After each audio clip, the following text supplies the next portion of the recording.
these amazing locations and show people sword fights. So it's a lot of work, but it's fun. It's really fun to do.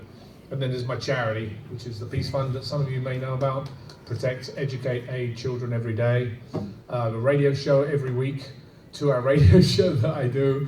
And then there's my movie business as a production company, which is now going very well. So I have a lot of stuff, so you can ask me. I'll answer most questions. Most. I can't see you guys in the back. It's terrible. That's why I like standing up. Hi guys, how you doing? I'll stand. It's easier this way. Because I like walking around, and I might even drag this around me this way. Yeah, there you go. That's even better. Did you want to go? We just met literally just now. That's right. They have no idea. We've not talked to each other. I'm Stan, by the way. Good morning, Stan. Nice to meet you. Oh, I know Stan. Stan. Kirsch. Yeah.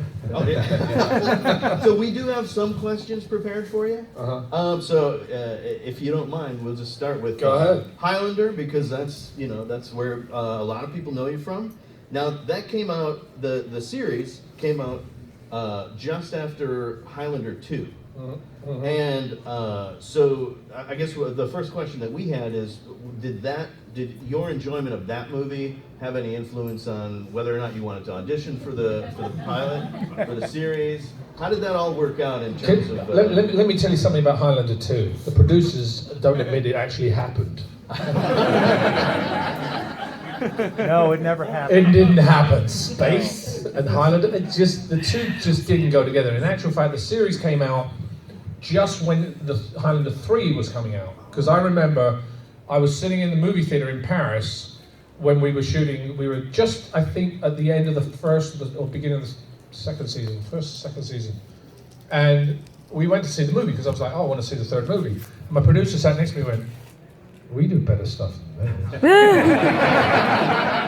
And I looked at her and, yeah, yes we do. You know. But the reason why is because a lot of the time they're formulaic. In other words, you've got one story to follow.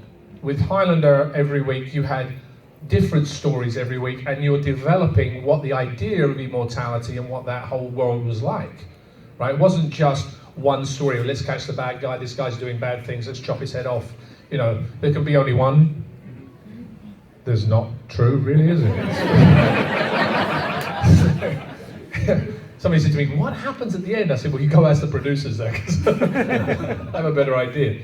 I watched the very first Highlander movie, so I saw that, and I really liked it. When I was in, literally about 6 months prior to getting the show, I was in the casting office, and I was sitting there, and I was looking on the wall, and there was this poster, Highlander 2, actually. And I looked and I went, I'm going to do something with that. I know I'm going to do something with that. I just had it in my bones that something was going to happen. And then I got an audition, well, I actually went in to meet the people. And I sat there in the room with the producer, the pregnant producer, another producer, Bill Panzer, the casting officer, another producer, sitting all in there. And they said, so, what do you think? I said, wait. You don't have to go any further. You can cast me now, because I'm the guy. He looked at me like, you cockies. Anyway. And I was the first person they ever saw. They then went through hundreds of other people in New York and London and Los Angeles. They put me through a reading. They put me through a screen test at Universal. And it was between 4 or 5 guys, right? And then it got between 2 of us, me and another English guy. And I'm sitting there 3 weeks after the screen test. Usually it takes a week max before they get to figure out, because they'll see the screen test and go, well, yeah, this is the guy. The thing with Highlander was it was a conglomerate of 5 countries. It was England, France, Italy, Germany, and Japan. Japan, I have no idea. I guess it was swords. And everybody had a different opinion, right? So we want this guy. So it took 3 weeks, and my agent said to me, he said, "You forget it.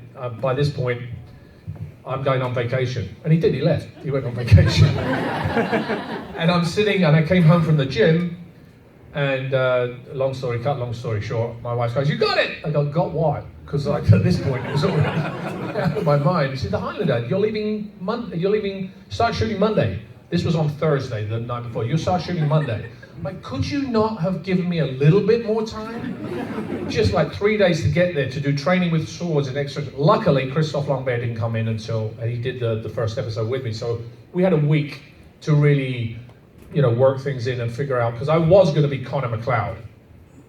Wrong choice. I mean, really, because you don't want to really keep the same character. I think it's not the smartest choice to do. I think because you identify with Connor McLeod and Duncan McLeod, and I think it was the best thing that ever happened. And I think now you can really identify it as a world rather than, and yes, there are a lot of inconsistencies. A lot of worlds have inconsistencies. This one had quite a few, but there was a thread that went through the flashbacks and the characters that was consistent. So, how was it working with Christopher Lambert? oh, we had a great time. I mean, no, seriously, Chris is he's a kid, a bit like me. Just remember his laugh. And you had some great guest stars on that show too.